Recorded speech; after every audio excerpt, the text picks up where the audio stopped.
Oui, concrètement, Monsieur le Président, c'est après des années où on a quand même favorisé le développement des villes et des métropoles, la loi MAPTAM, on réclame aujourd'hui un vrai plan Marshall sur l'agriculture, enfin sur la ruralité et sur les territoires ruraux. Ce plan Marshall que l'on réclame, ça peut s'imager avec régulièrement des remarques qui ont été faites tout à l'heure dans la salle par le déséquilibre des dotations de l'État vers les communes rurales ou vers les communes urbaines ou les villes. C'est presque du simple au double.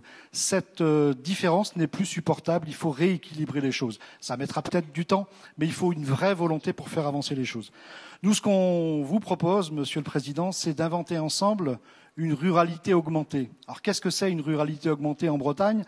C'est tout simplement partir des constats que 80% des Bretons, mais 80% des Français veulent vivre à la campagne. Mais quand ils disent qu'ils veulent vivre à la campagne parce que ça présente des avantages, ils veulent aussi un certain nombre de choses. On a parlé du très haut débit, on a parlé d'un certain nombre de choses. Plusieurs questions ont été posées tout à l'heure sur les déserts médicaux. On ne peut plus accepter de voir aucun médecin s'installer dans certains territoires ruraux.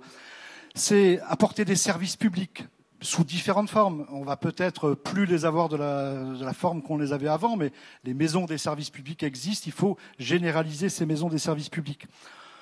Il y a un dispositif qui marche très bien en Bretagne, c'est l'appel à projet autour de la dynamique des cœurs de bourg. Il y a eu un premier appel à projet qui a bien fonctionné l'année dernière. Cette année, on croule sur les candidatures. On a entre 3 et 4 fois plus de candidatures que l'année dernière, pour la même enveloppe.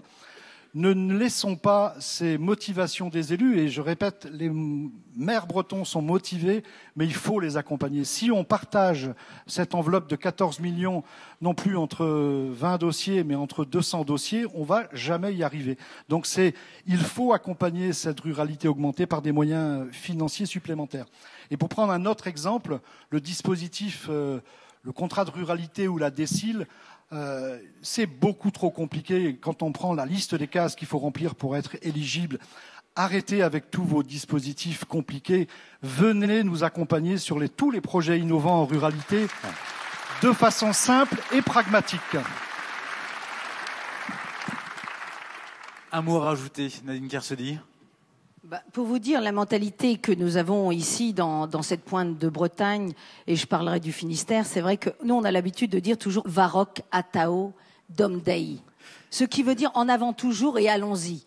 Ça reflète notre mentalité et nous ne baissons pas les bras, nous gardons toujours cette niaque, même s'il y a toujours, on va dire, le rouleau compresseur avec des barrières qui nous empêchent d'aller. Mais on continue parce que persuadés que ce que l'on fait, ce n'est pas pour nous, mais pour les générations à venir.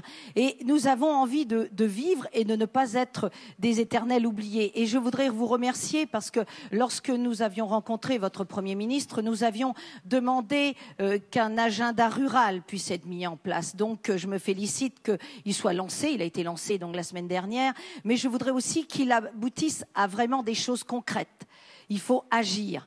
Agir au vu de ce que l'on voit auprès de nos concitoyens, mais agir aussi au vu de ce que les élus, et je voudrais saluer ici l'ensemble des élus, à la fois les maires, mais ces 500 000 élus municipaux qui sont quasi bénévoles et qui au quotidien justement participent à l'animation et à la vitalité de nos territoires. Donc ne nous oubliez pas, nous sommes là et nous sommes là aussi pour aider à condition que l'État soit aussi facilitateur. Voilà ce que je voulais vous dire. Nadine Kersaudy.